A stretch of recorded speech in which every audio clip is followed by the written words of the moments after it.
Hello student, welcome to Nivan math academy. आज का हमारे पास टॉपिक है comparison of topologies on a set. मतलब किसी भी सेट पर जो हमारे पास टोपोलॉजीज होंगी उनके बीच में हम कंपैरिजन करेंगे। ठीक है, अब इस टॉपिक को बताने से पहले, इसकी डेफिनेशन बताने से पहले या इसके एग्जाम्पल करने से पहले मैं बताना चाहूँगी थोड़ा सा रियल लाइफ का। जब हम रियल लाइफ में अगर बात करते हैं तो जैसे कि मतलब हम किसी पर्सन की क्वालिटी की बात कर रहे हैं, बट हम जब वो सिंगल मतलब बैठा है, अगर मैं उसकी क्वालिटी की बात करूं तो वो मैं बताती रहूँगी। बट अगर मैं उसको कंपेयर करूं तो कंपेयर करने के लिए मुझे उसके साथ किसी दूसरे पर्सन को लाना पड़ेगा। क्लियर? जैसे ये मेरे पास मार्कर है, ठीक है, मैं अगर ये अकेला है तो मैं इसके बारे में बता सकती हूँ, बट जब कंपैरिजन की बात आएगी तो मुझे दूसरा मार्कर लाना पड़ेगा। तो यहाँ पे इसका कहने का मतलब ये है कि जब भी हम कंपैरिजन करते हैं, रियल लाइफ में करें या कहीं पर भी करें, तो मिनिमम हमें 2 पर्सन की नीड होती है। ठीक है, बात समझ आई? मिनिमम 2, क्योंकि हम कंपैरिजन सिंगल में क्या कंपैरिजन करेंगे? सिंगल में क्या कंपैरिजन सिर्फ क्वालिटी बता सकते हैं, कंपैरिजन नहीं कर सकते। तो कंपैरिजन के लिए मिनिमम 2 पर्सन का होना जरूरी है। क्लियर? वही हम रियल लाइफ में करते हैं कि कोई अगर रिच है और कोई हमारे पास जो पुअर है, ठीक है, अगर हम उनके बारे में अगर रिच की बात करें, सिंगल रिच की बात करें, तो हम सिर्फ उसकी क्वालिटी बता सकते हैं।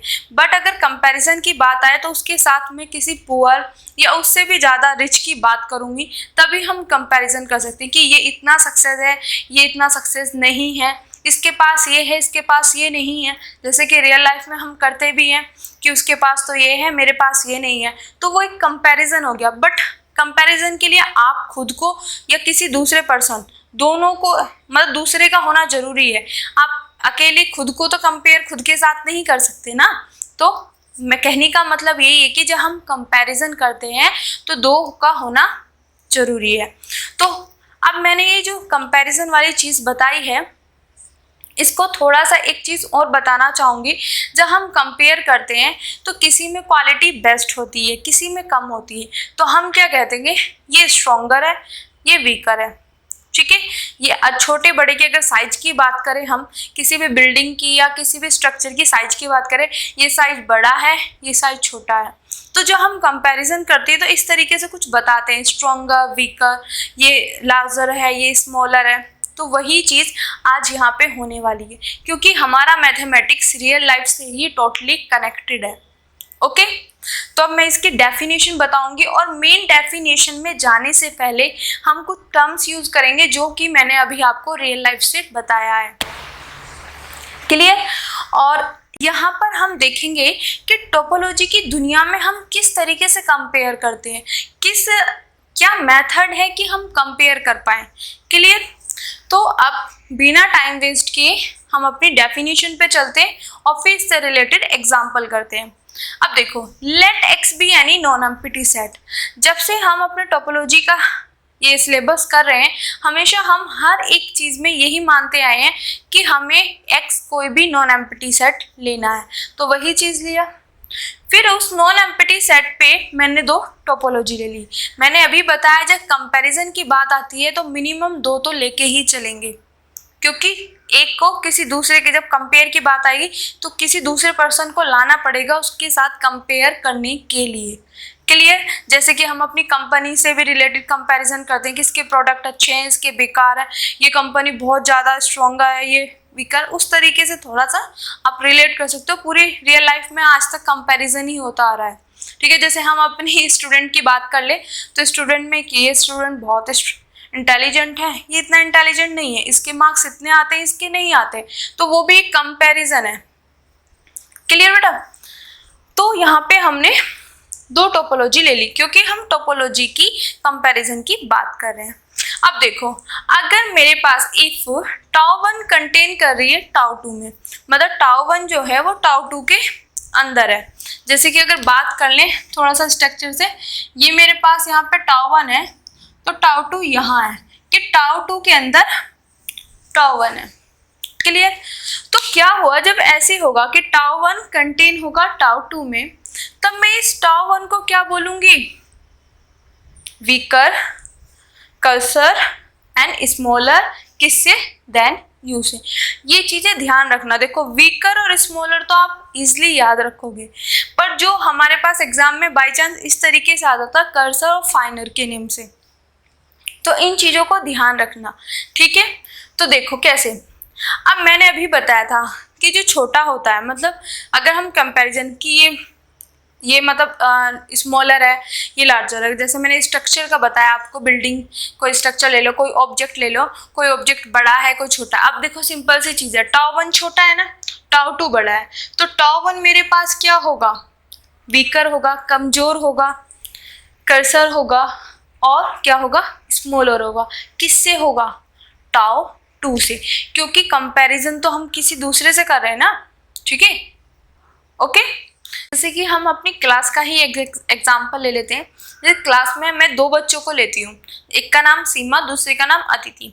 अब क्या है, सीमा का जो परसेंटेज है, अब जो भी एग्जाम हुए उसमें जो परसेंटेज है वो 90 है, अदिति की मेरे पास 80 है। तो हम क्या करेंगे, मैं बोलूँगी कि जो अदिति है, अदिति के सीमा से इतने कम है।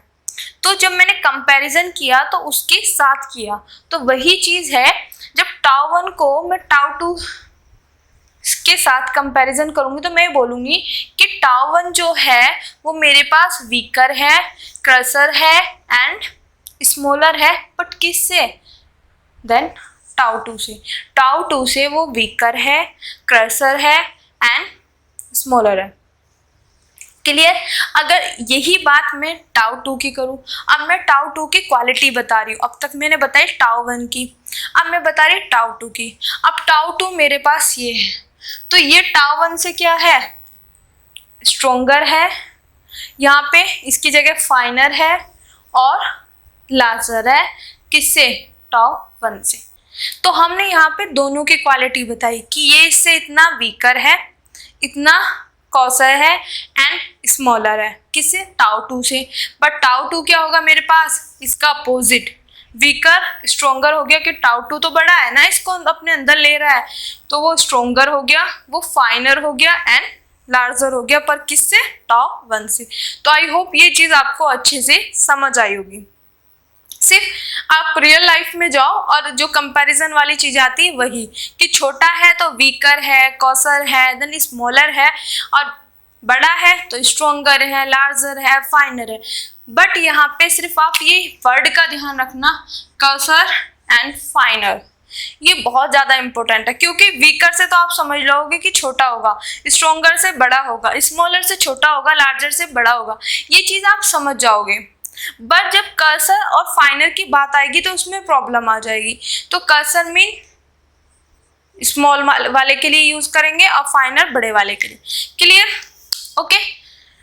अब देखते हैं, ये चीज तो हमें समझ आ गई। अब एक चीज और बताना चाहूंगी, टाउ 1 कंटेन हो रहा है टाउ 2 में, तो इसका मतलब क्या है, इसका मीनिंग क्या है, कि टाउ 1 के जितने भी हमारे पास मेंबर होंगे वो टाउ 2 के अंदर भी होंगे। यही तो चीज है, मैंने वही तो बताया, टाउ 1 टाउ 2 के अंदर कंटेन हो रही, तो टाउ 1 के जितने भी मेंबर है वो टाउ 2 के भी तो है। ये समझ आ गया, ओके। इसको आप पॉइंट बना के लिख भी सकते हो या नॉर्मली आप याद भी रख सकते हो। Clear. Now if tau 2 is properly contains tau 1, अब तक मेरे पास क्या था, इसका मतलब क्या होता है, या तो टाउ 1 इसके अंदर होगा या टाउ 1 इक्वल टू टाउ 2 होगा, दोनों में से एक पॉसिबिलिटी होनी चाहिए, वो चीज़ आती है।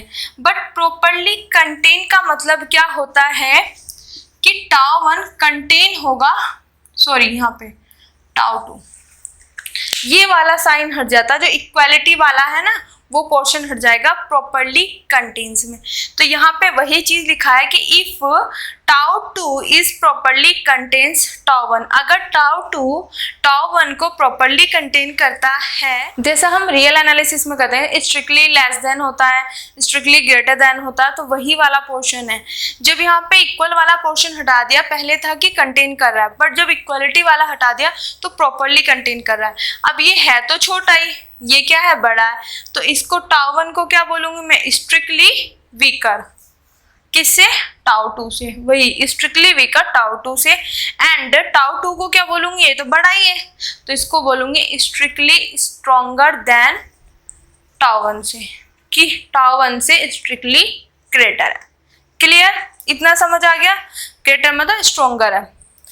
अब दो डेफिनेशन होगी, एक ये मैंने समझा दी दिस, ठीक है, कि छोटे को क्या कहते हैं, बड़े को क्या कहते हैं, वो चीज अगर कंटेन हो रहा है इसको क्या बोलेंगे, इसको बोलेंगे। अगर इस तरीके से कंटेन करेगा तो स्ट्रिक्टली का यूज हम वहां पे कर देंगे, ठीक है।